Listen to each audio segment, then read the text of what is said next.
Hey guys, Dylan Allen from Allen Endurance Coaching. Today, we're talking foam rolling. Recovery day.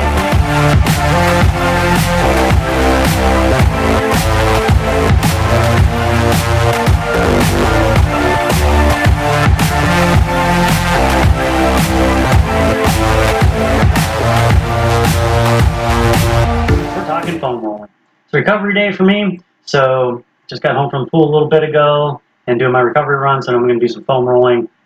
Probably should have done it before the run, but I wanted to save the foam rolling, so I recorded it for you guys, give you guys a demonstration of how I tell folks to do it. And this rumble roller and trigger point to kind of get into the nitty gritty details of what works and what doesn't, and the hows and the whys, and why some of them have knobbies all over them and some of them don't. In the grand scheme of things, there's not, it's kind of like stretching. There's not one way to do it because the right way for you to do it depends on the goal you're looking for. And we're not going to get too into the nitty gritty of the details of the physiology behind it today, but fundamentally foam rolling is massage. And there's different types of massage for different purposes. So depending on the type of massage you need, because that's what foam rolling is, a cheap massage you can do to yourself. Depending on the kind of technique you need will depend on the kind of foam rolling you need to do. This type of foam rolling I'm going to share with you works great for like pre-run, lingering some stuff up. It's real good at putting some slack in the system. So if you got a muscle that's tight or it's kind of preventing you from moving effectively, this is the way we're going to do it. 4 is going to be our magic number. 4 times rolling back and forth, 4 times rolling side to side, across the grain of the muscle, and then 4 times extending and flexing the muscle. And that works for any muscle group anywhere in your body. Sometimes you need a ball, sometimes you need a foam roller, depending on where in particular you're trying to get. Sometimes you need to be on the floor. Sometimes it's easier to get something moving up against the wall. If you're trying to get your upper back, it's a lot easier to do that on the wall than the floor. But I'm going to demonstrate a couple of leg techniques because most of us endurance athletes, that's where a lot of stuff kind of catches up with us. But the principle applies to any muscle group. So here we go. This is how we do it. So the way this looks is 4 is our magic number. 4 times back and forth, 4 times rotating on top of the foam roller, and then 4 times working the range of motion of the muscle with the trigger point tacked down. You can do this with any kind of foam roller. You don't necessarily need a rumble roller or trigger point massage release one. I have the handy dandy standard black foam roller, and it works just fine for me. General rule of thumb when it comes to foam rolling is stand at the mouth of the pain cave, but don't go in. It should be uncomfortable, but if you have to grit your teeth, it's too much. So what it looks like is if we're doing 4 of them, instead we're doing my right calf, it's going to be 4 times, we're going to start down the lower calf. It's going to be 4 times, nice and smooth and slow. We're not sawing away on it. 2. And we want to break it up into 2 sections on our lower leg just because it's a long limb, but it's really 2 kind of big muscle groups we're looking at. Then we're going to find the hot spot, which for me is kind of right where my soleus and my gastroc come together. And that's where we're going to pin it down. And we're going to go side to side 4 times. 2, 3, 4. And then we're going to work the range of muscles. We're going to dorsiflex the foot, and then we're going to point it 4 times. 2. Again, we're not going fast. There is a time and a place for doing that. The purpose of foam rolling for me most of the time is to get some muscle relaxation. Not necessarily to get it warmed up, but to put a little slack in the system. And so for doing that, this method works particularly well. So once we do the soleus, we can move on up to the gastroc, and we can do the same thing. Go back and forth 4 times. 2, 3, 4.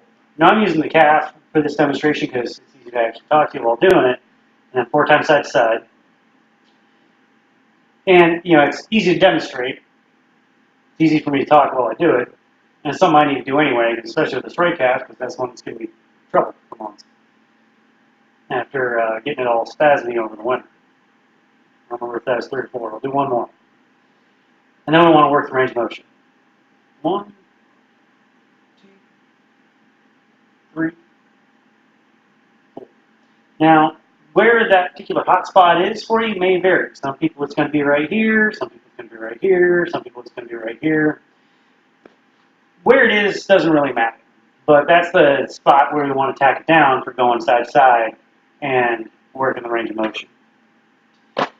The other kind of big ones, you do the same thing with your hamstrings.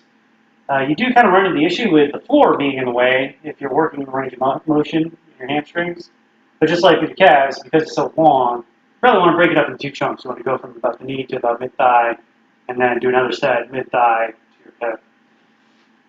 And as a general rule of thumb, I like to start at my ankles and work my way up instead of starting in the middle. And if you're doing this before you run, you can just hit the hot spots, the spots you know are rough, and then or you can do a full foam rolling recovery workout, so to speak. You can spend half hour to an hour on the foam roller, taking your time with it, and then just have a whole foam rolling session. You can work your whole body head to toe. I've known people that do it. Just kind of part of their nightly routine. They spend 20 minutes on the foam roller, and it helps them sleep a little better because they're nice and relaxed after this 4-man massage. So now I'm doing my glute, and so we were able to do the forward and back, without too big of an issue here. And side to side, we're just kind of rolling back and forth on the glute piriformis.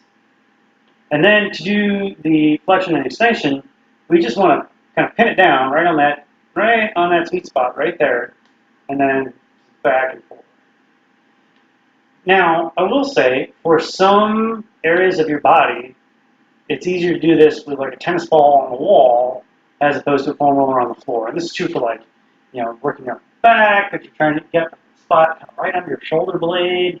The ball tends to work a little better for that. And sometimes for getting in on your glute, because it's such a big muscle, you need more PSI. And so with a tennis ball or with a cross ball, small amount of surface area, you can actually get in a little deeper and kind of really get at it, especially if you got the spot that you need to get is deep in there. But one of the ones I did want to point out, especially for the runners, are the adductors and the abductors on the upper leg. They're normally pretty sensitive. Your IT band, a lot of runners have IT band problems, and so putting some slack in the system from the hip down along the outside of the leg can help mitigate that a little bit and help relieve some of that knee pain. You're just going to want to lay on your side, kind of like you're doing a side plank. Straighten that leg right out, and then do the bottom half of the leg. 2, 3, 4. And then you're going to roll on it. And notice I'm using my elbow and my other leg to support my weight. IT band is generally pretty sensitive, and so it probably doesn't take your whole body weight to make it uncomfortable. Then, once you got it tacked down, you're done side to side, we've got to do the flexion, right? So we're going to pull the foot up and extend it out. Because it's not like we can really flex our IT band. Oh, man, that feels good. But we can do the same thing. There's our 4. We can do the same thing on the inside of our thigh. This one you may look a little goofy, but that's okay. It works. You're just going to lay down with your knee up by your hip. That way we can go side to side.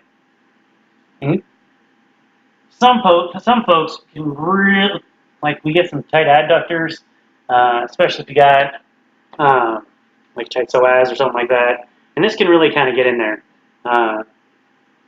You may look a little goofy if you're doing this at the gym, but believe you me, it makes you feel a lot better. So the trick is, once you get here and you got to do the rotation, we got to internally and externally rotate that hip. And so the closer we can get that foam roller 90 degrees toward a leg, the better off we're going to be. And it may be a little uncomfortable for you. And then we're going to extend the leg. Need a little more room here, so I'm going to scoot over. So we need to extend the leg. This is terrible footage, but you get the idea. Just like that. 4 times, back and forth, and that should be enough to do the trick. So that's foam rolling in a nutshell. You can use the same counts, the same basic principle for any muscle group in your body, and it's a great way to kind of keep stuff moving and grooving and sliding and feeling good instead of getting all tacked down and getting some muscle adhesions that restrict your range of motion, because that will never feel good. So, until next time, train smart.